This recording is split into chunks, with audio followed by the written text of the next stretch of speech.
Growing up as a Gen X kid in the 1970s and 1980s must have been awesome because it was a magical time for music. A sensory adventure for them that blended discovery, anticipation, and pure joy.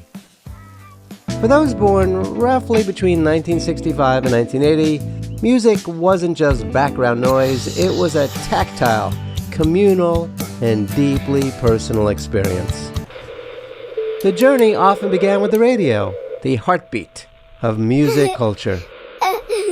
Kids huddled around bulky home stereos, spun the dial on car radios, and carried clunky portable transistor radios chasing the latest hit songs.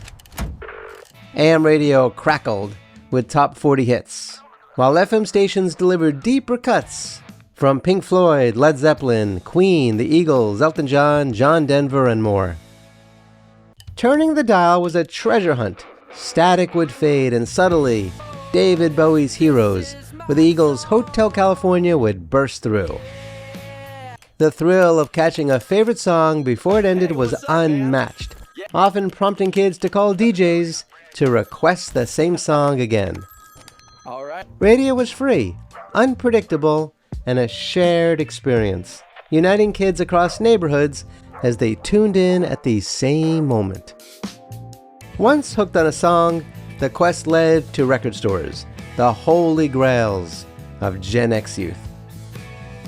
Chains like Sam Goody's, Tower Records, and Peaches were meccas, their walls plastered with posters of rock gods and disco divas. Smaller local shops or independent mom and pop stores had their own charm, often staffed by music nerds with encyclopedic knowledge of all sorts of music. Kids flipped through bins of vinyl, fingers grazing glossy covers, hunting for the album or 45 that they wanted to buy.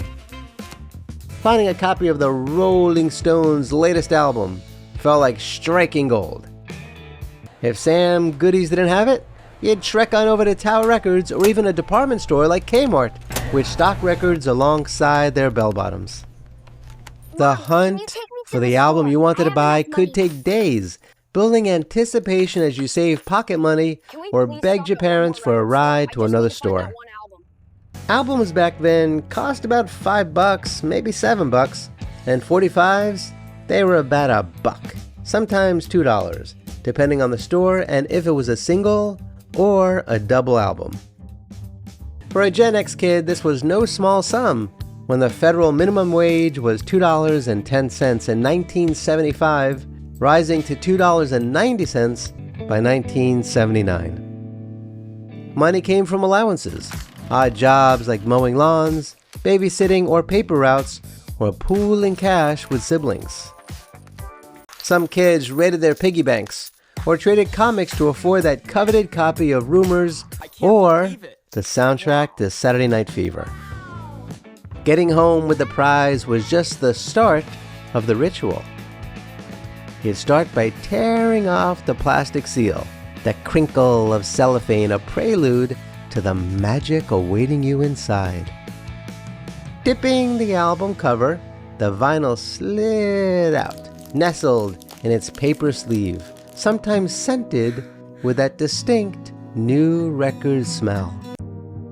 Handling the record was an art, fingers on the edges to avoid smudging the grooves. You'd slowly place it on the turntable, and then, depending on your system, you'd either drop the needle manually or let the automatic arm do its magic dance. The soft crackle as the needle hit the vinyl was like a heartbeat, signaling the music was about to unfold. Kids sprawled back on their shag rugs, sank into their beanbags, and flopped onto their beds with the album cover in their hands. The artwork was a portal. Pink Floyd's Prism, Led Zeppelin's cryptic symbols, Earth, Wind & Fire's cosmic designs. Many albums included lyric sheets, and kids pored over words to Bohemian Rhapsody or Stayin' Alive, singing along in their heads or out loud. Headphones, like clunky cost models were a must if parents or siblings were home, immersing you in stereo sound that felt like a secret world. Alternatively, the family stereo, likely a wood-paneled behemoth in the living room, blasted tunes for everyone, sometimes sparking debates over the volume being too high or too low. The experience was tactile, from the weight of the vinyl to the texture of the gatefold sleeve. Flipping the record to side B was a ritual, a moment to pause and savor what you had just heard. The music itself was a kaleidoscope of genres, rock and disco and punk and funk, and early new wave.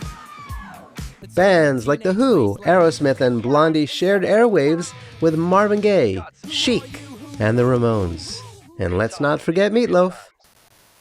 Each spin revealed new layers, guitar riffs, horn sections, or a bass line you hadn't noticed before. Friends would come over and gather to listen, passing the album cover like a sacred text, debating favorite tracks. Mixtapes were born from these sessions, recorded on cassette decks with careful pauses to avoid DJ chatter. The social aspect was huge. Record stores and listening parties were where Gen Xers bonded. Concerts were another thrill, though tickets at $10 to $15 were a rare treat, often requiring months of saving. The scarcity of music is what made it precious. You couldn't just stream it, you owned it, and so you cherished it. Scratches or skips on a record were heartbreaking, prompting careful cleaning with special brushes. The 1970s sound especially was raw and warm, untouched by digital polish, and vinyl captured every nuance. For Gen X kids, music was rebellion, escape, and identity. Soundtracking bell-bottom days and platform-shoed nights. The nostalgia of these moments, radio static, record bins, needle drops, still resonates. A reminder of when music was an adventure that you could hold. So, what do you think of the awesome experience of Gen X and 1970s music? What are your memories of listening to music when you were a kid in the 70s? Was it anything like I described? Please share your fond memories in the comments below. Kindly remember to like, share, and subscribe, and hit the notification bell. Please check out the links below to learn how to support my research and productions. This channel is sponsored by CampfireShop.com. Do me a favor and check them out, and buy some awesome candles, herbal supplements, teas, and more. Kindly be kind to all of our fellow Earthlings, and please do not harm them. And do yourself a favor and go to a local shelter and adopt a cat or a dog or both. You and they will be very glad that you did. Until next time, I wish you safe travels on all your journeys.